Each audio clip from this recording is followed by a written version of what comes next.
As leaders, our lives are busy anyway, but during the holidays with all the parties, the hosting, the presents, visiting family and friends, the debt, the financial pressures, unrealistic expectations, excessive commitments, and then just the overall bustle of the holiday season. I'm just tired from thinking about it. It's just so stressful during this time. Hi, I'm Annette Blankenship from Together Forward, and today I wanted to take a moment just to remind us all of ways we can reduce the stress, not only during the holiday season, but also by keeping these habits up and in place beyond the holidays is going to help us to keep our stress levels down and get us to where we want to be.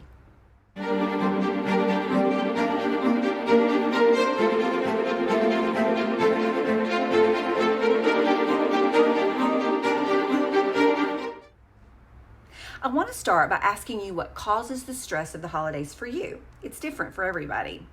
Is it Aunt Sally who just constantly offers unrequested advice about your kids? Is it that we feel we have to just attend every party that we're invited to? Is it that we go over budget every year because we feel we just don't do enough? Well, take a moment to think about this and really get it in your head. What is it? Did you get that mental picture? Okay, let's dive into the top 5 ways we can reduce stress during the holidays and beyond. Number 1, choosing our attitude. Now, this is a big one. I just love science, and I've been watching a few experiments on YouTube with different things, like one was a bowl of rice, the other is over water, and in this experiment with the 2 bowls of rice were used. The first bowl was told that it was loved. It was the first to grow mold. It was on the side of the container where loving words were spoken, and it had a sweet pine scent. The second bowl was told that it was stupid and not loved. It didn't grow anything, but it turned to mush and it smelled like sour milk or something that was rotting. And I've watched several of these same types of experiments that are, some were done on water, plants, and they all had similar results. The point is that we have the power to influence our life at all times. The power of our words is always at work, whether we're aware of it or not. How we think and how we speak to ourselves and others is just everything. It's a perpetual cycle that you have the power to change. Our words are generated from our thought life, and many people just aren't aware that our thoughts play a very large role in influencing how we feel.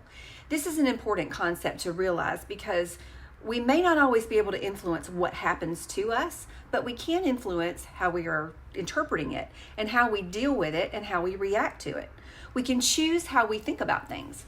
The late Dr. Viktor Frankl was a psychiatrist who was imprisoned in the Nazi concentration camps during World War II. For 4 years of his life, he was subjected to inhumane brutality, degradation from the Nazi treatment of the Jewish people. He also saw and observed how other camp inmates reacted to these difficult circumstances of death and torture. And as he observed all of this, he hypothesized that those inmates had some meaning in their lives. Those were the ones who were more likely to survive. And he said, everything can be taken from a man but one thing, the last of human freedoms to choose one's attitude in a given set of circumstances, to choose one's own way. So, in essence, once we discover what we want, the impact or the meaning of our life to be, we can change our attitude about what's happening. And thereby we can change our words and ultimately change our life.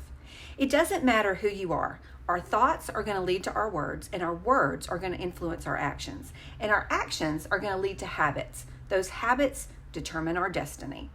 So our thoughts, they're very powerful.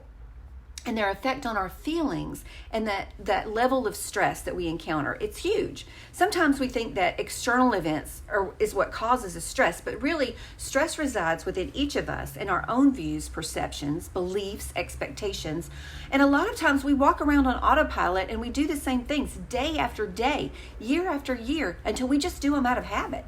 And what if we were to challenge ourselves to live a life of meaning with less stress during this holiday season?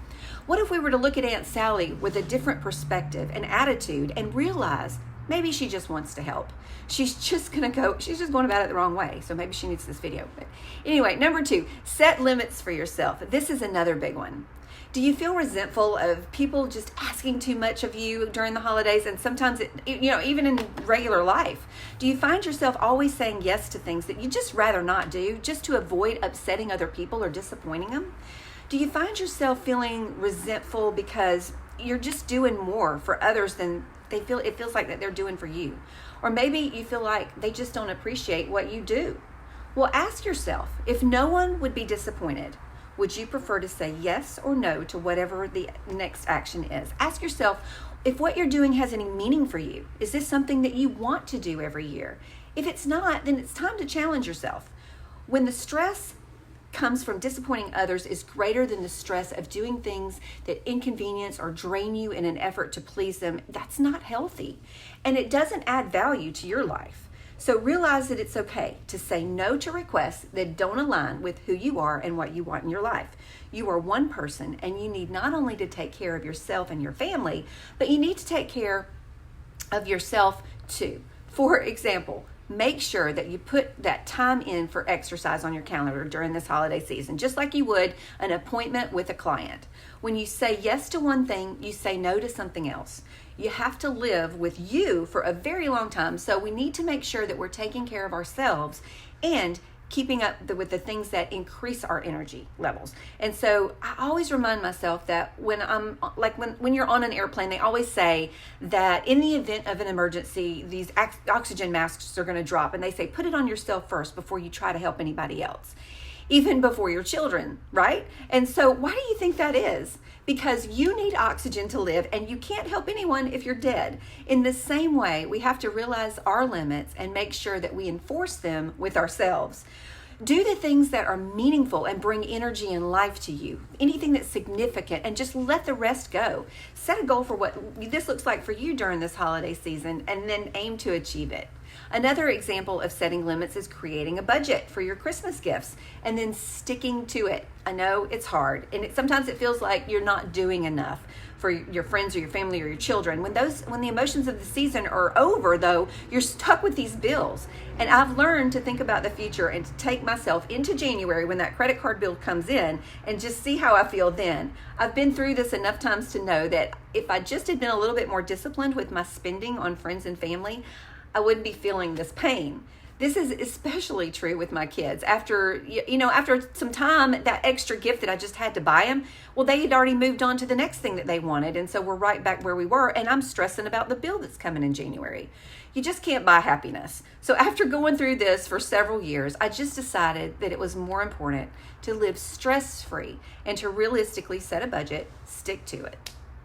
When I add that true meaning of Christmas and then start spending time with my family, and it just better aligned with who I am anyway. You don't have to, attack all of this at once. You just start and stop with one thing at a time and taking your life back. It just amazes me how many times I've created my own stress by just doing too much. I lived with the consequences of my own decisions long enough, and I decided finally to make the decision to align my time with what I value and stress less during the holidays as a result.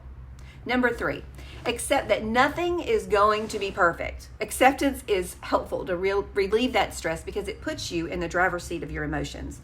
Instead of feeling like you're being ruled by the stress of that perfection, acceptance helps us by providing us and letting us know that we've got full control of our own reactions to these stressors. Acceptance isn't about action, it's about our attitude. Perfectionism is a result of just trying to live up to this internal ideal motivated by our fears and how other people are going to perceive us. This fear drives us to stress, unhappiness, disappointments when things don't go as planned.